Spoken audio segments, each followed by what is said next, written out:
Hello everyone, and welcome to another tutorial from Hennessy Barber.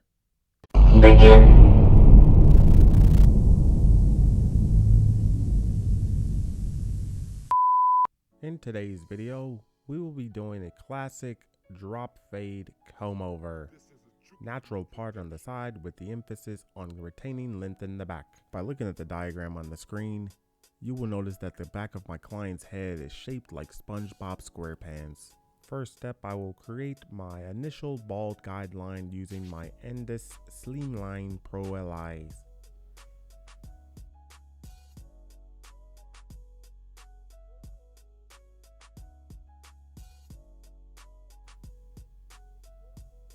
As you can see, I'm using my Slimline Pro LIs to bald out. Typically, I will use my Endless ZR to remove the bulk, but the area here is very minimal and I chose to use my Endless Slimline Pro LIs. Now I will use my Bronze Series 7 full shaver to make sure the fade is just extra close and clean.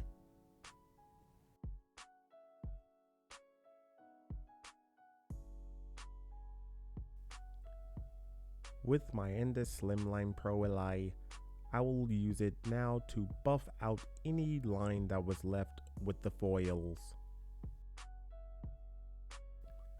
As you see here, I have the wall one guard with the lever open. I am going up 2 inches and removing bulk to prepare myself for the fade.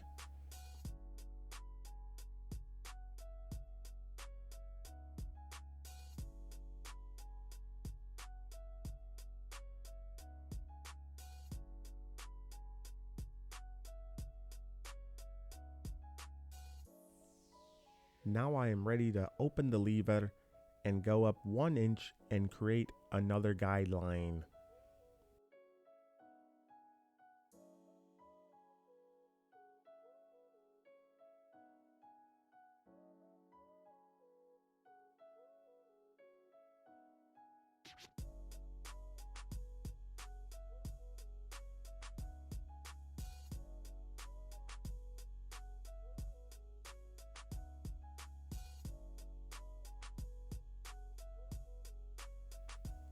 Now you will see me close the lever halfway and I'm going up 1/2 inch into this guideline and you will slowly see the line lighten.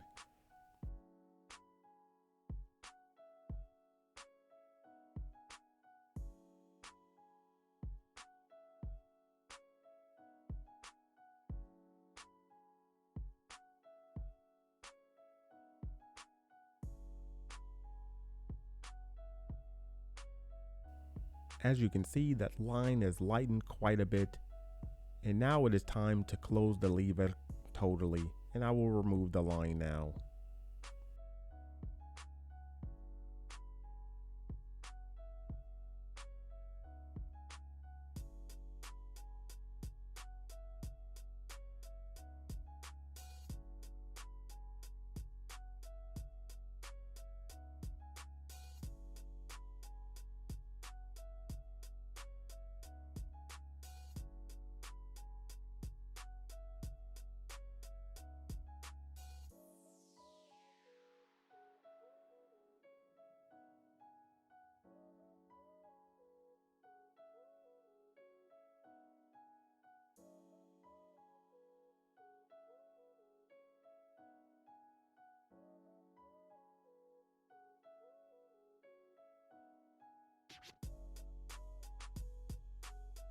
Many of you would know that sometimes I cut with the leather jacket, and I thought to myself, Jimmy D Crickets, what the hell am I thinking?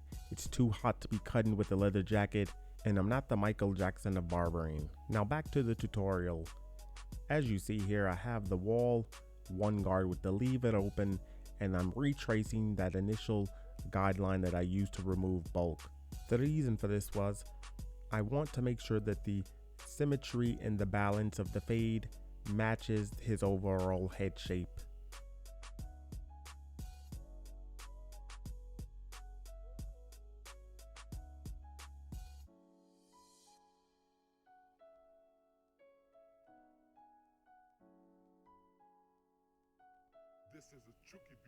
Now the lever on my one guard is completely closed, and I'm going up half of an inch into that guideline that I created.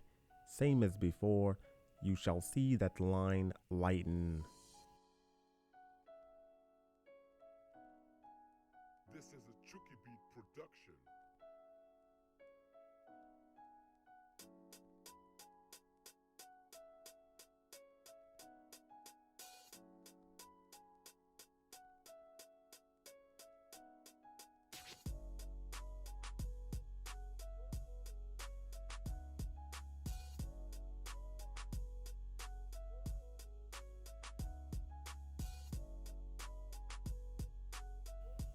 Now I will use the wall half guard with the lever in the middle to lighten the line some more and prepare myself to erase that guideline.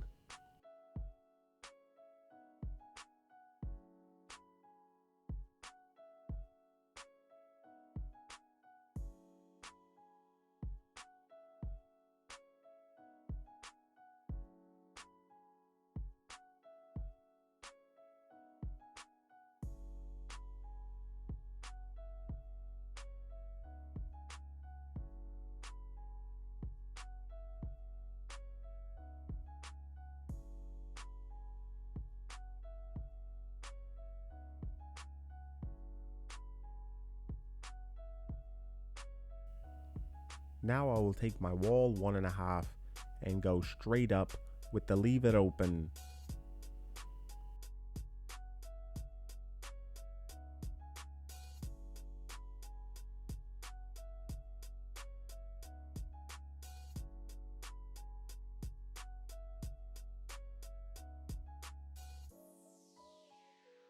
Pay close attention as I use the 1.5 with the lever open as I go straight up off of the head.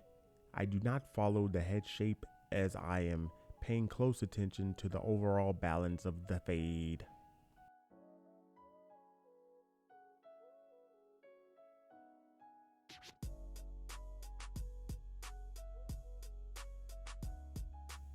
Now it is time to detail the fade. Pay close attention as I open and close the lever and polish off any areas that I deem necessary.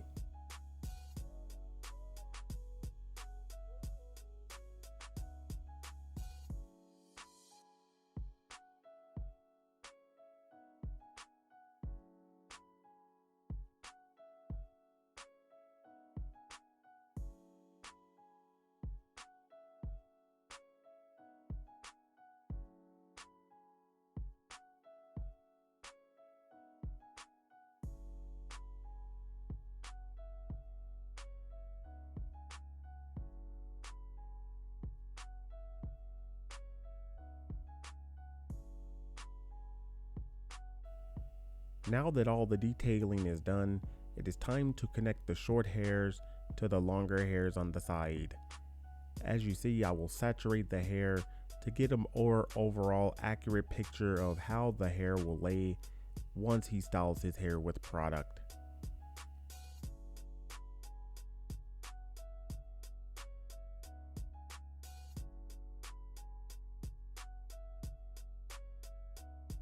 Now I will move into scissor over comb.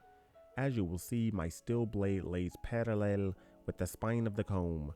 As I guide the comb through the short hairs, the longer hairs will collapse through the comb and I remove the excess to match the shorter hairs to the long hairs. Allow me to take this time to discuss my recent holiday whilst abroad to America.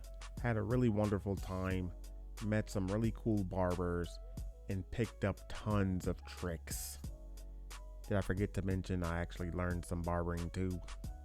Whilst entertaining myself with one of the tricks I discovered, I have a love for African American women and sweet potato pie. It seems the two go hand in hand, hence the name change to Hennessy Barber. I guess the old adage is true, once you go black, you never go back.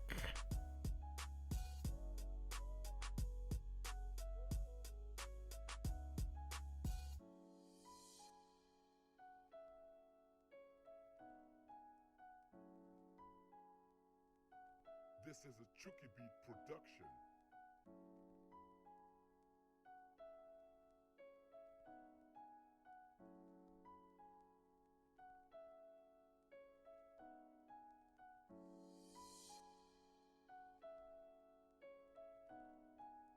This is a Chucky Beat production.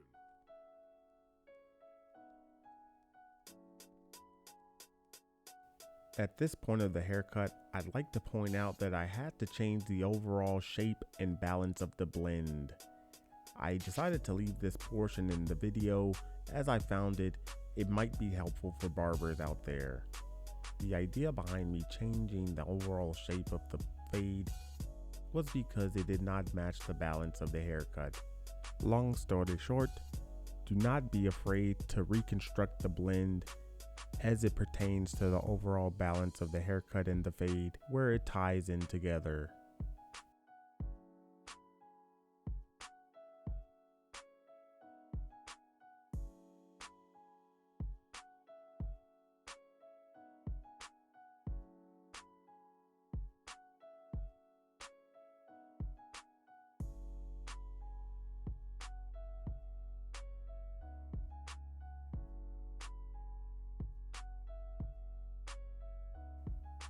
Now that you saw me do this side of the fade, we will move on to the other side. Keep in mind it is sped up, and also remember each step that I used in the process. You will see it now here, but in a faster speed.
Now we will move on to the top.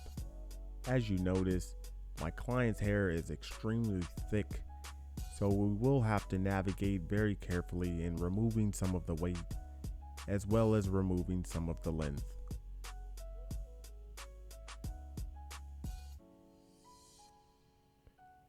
I'm lifting his hair up to make sure that his hair is completely saturated as I want maximum tension every time I cut.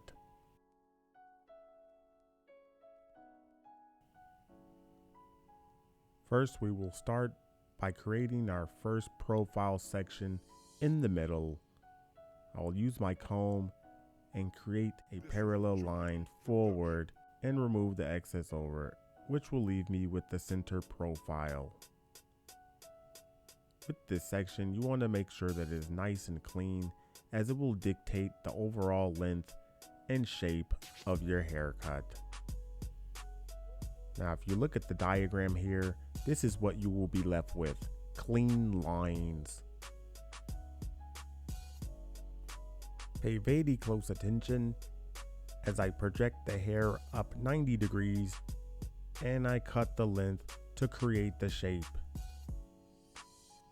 I will start from the front and work my way back in very small sections to create the perfect shape that I'm looking for.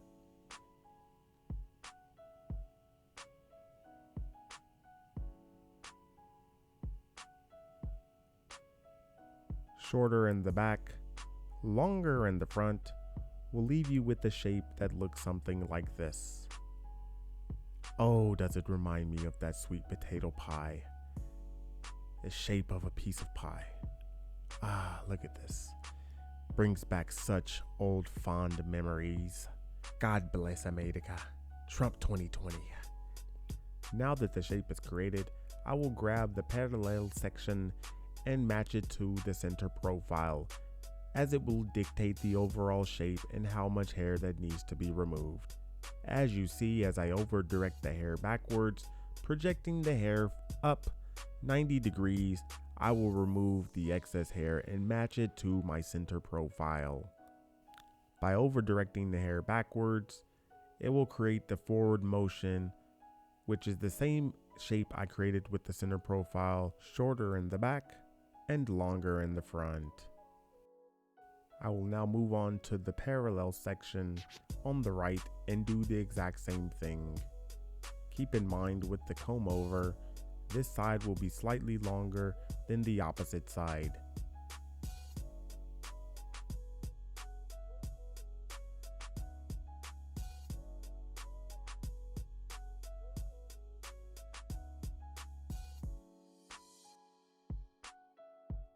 If you probably notice here, my client's head is tilting to the side. Barbers and stylists out there, do not be afraid to position your client for the best position for you. After all, you are the one cutting hair all day, as it will pertain to your overall fitness and well-being as a barber. We do not want to work as a barber and be uncomfortable, as cutting in awkward positions will lead to aches and pains, and more importantly, inconsistency in your cuts.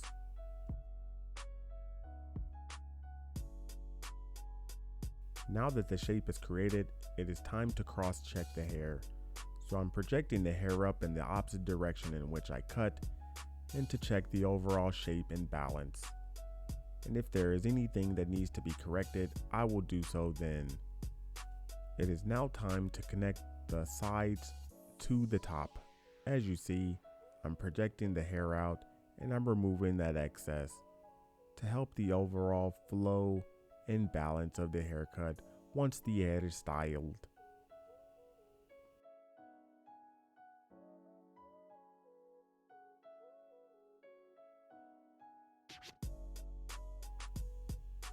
I would like you to pay attention to my finger position here as I transition to the crown of the head.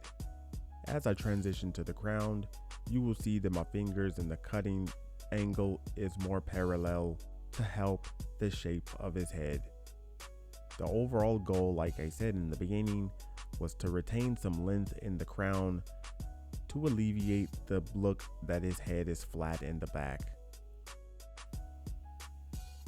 Now I will take my thinners and thin out any little dark areas there to help with the flow of the haircut.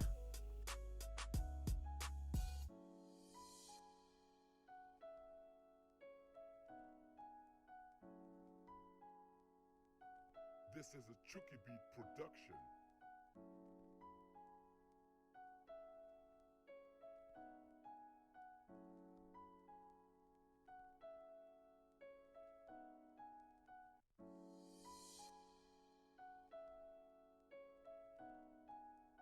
And in this moment, I'm cross-checking the haircut before I finish to make sure the overall style is balanced and to make sure that I need to correct anything that I see out of place.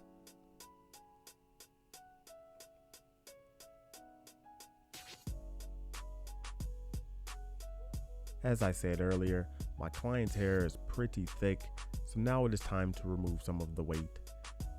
I will simply take my thinners, project the hair up, and go right underneath my fingers with the thinners and remove some of the weight, which will help it easy to style for him every day. And as his hair grows out, it won't be such a pain in the arse.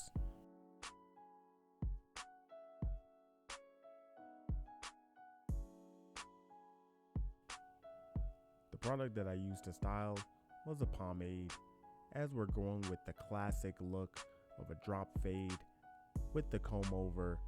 I felt that it is appropriate that I use a pomade, nice, shiny, firm hold to give it that classic look.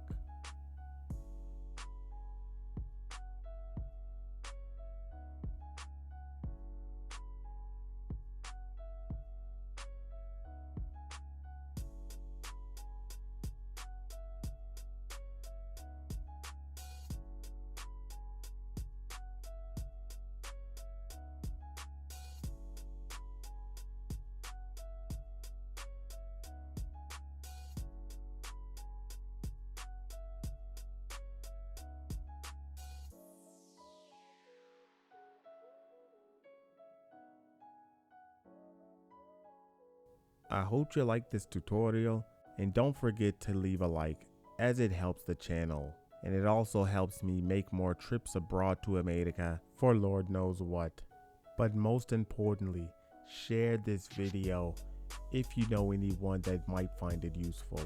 Subscribe to see future content like this, and as always, see you next time. And oh, by the way, keep America great.